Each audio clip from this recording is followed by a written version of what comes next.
Hello, welcome to Frosty76201's Toy Review. Today we're going to do Marvel Universe Iron Man. Um, this is from the latest series of figures. You'll see the key differences is now the Marvel Universe toys have begun to include a figure stand, which, to be honest, about damn time. Some of those figures are very hard to pose and very hard to stand up, namely the Iron Man figures. uh, Specifically for the one reason of this repulsor blast little accessory that goes right on their wrists like that.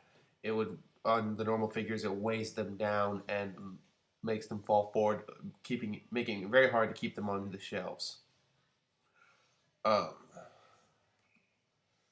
so if you do pose them, you have to do it without this. I'd rather, if I were gonna have a pick a way to pose them, I'd rather have them with the repulsor blast, just because it shows a little bit of action to the figure. Um,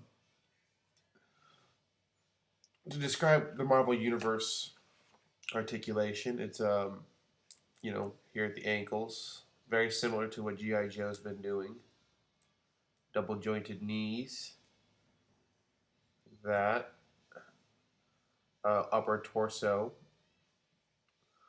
Uh, Arms can rotate 360. Single joint at the elbows, and then the 360 at the wrist, and then the ball socket head, like that. Now, to talk about the design of the figure itself, this is Iron Man in his, I'm not sure how to pronounce this, I would say extremis armor. Um, the story behind this is Tony Stark visits an old friend in Bastrop, Texas, which is actually a real town. As a matter of fact, my uncle actually lives in Bastrop, so that is kind of a cool little reference in the comic book. Um, the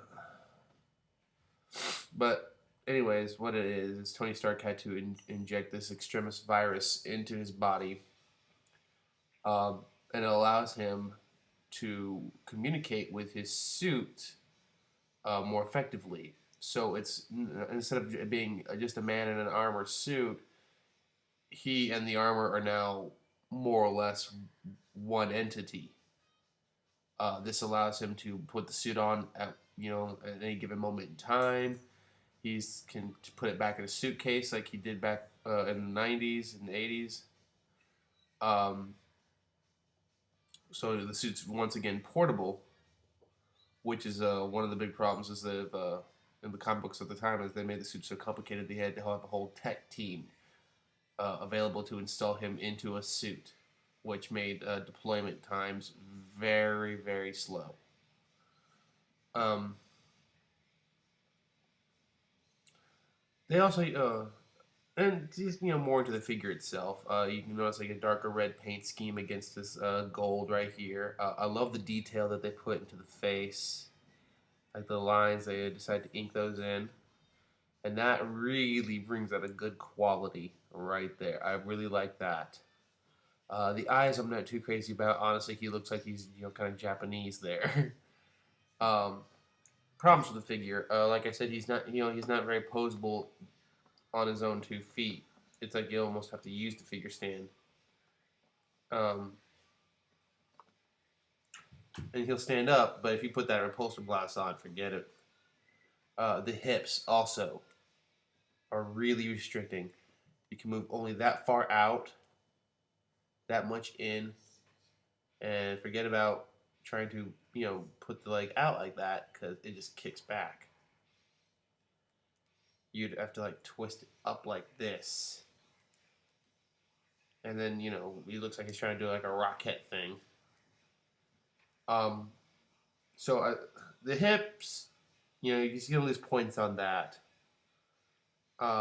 Everything else though was just fantastic. If for some reason you want to put something in his hands, don't even think about it. This is a molded closed fist, and this one's an open fist, showing his. And they both you can see his repulsors on his palms on both hands, but it's really meant for this to be like that, so it shows him firing it. These shoulder pads do move. They are a separate piece on a small hinge, so that they are posable.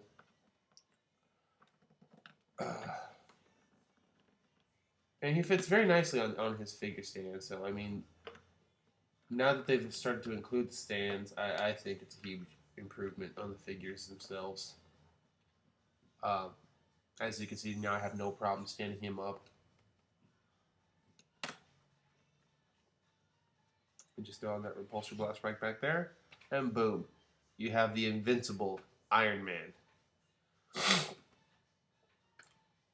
All in all, good figure. He's currently available at all your major retailers. I've had more luck finding him at Walmart than I have at Target, but he's a good figure. He's at 1/18th scale, which means he's 3 3/4 inches tall. But otherwise, I mean, for the exception of the problems in the hip articulation, I mean, Marvel has been putting out a decent series of figures.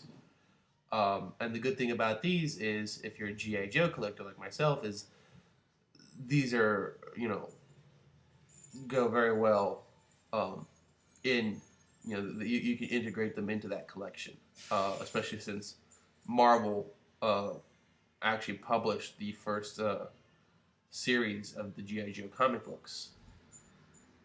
So, I mean, like I said, it's good to have another toy series that fits in that 1/18th scale. Personally, I kind of think everything should be that 1/18th. Just because, I like figures, my figures to be small.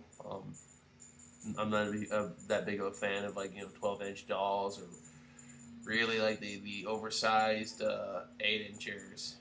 They're a bit cumbersome. So 3 3/4 inches to me is a good scale for a figure.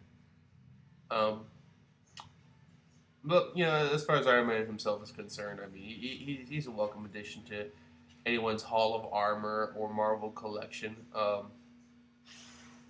Right now, I think I have more Iron Mans than any other Marvel character, and that's only because they've made so many of him.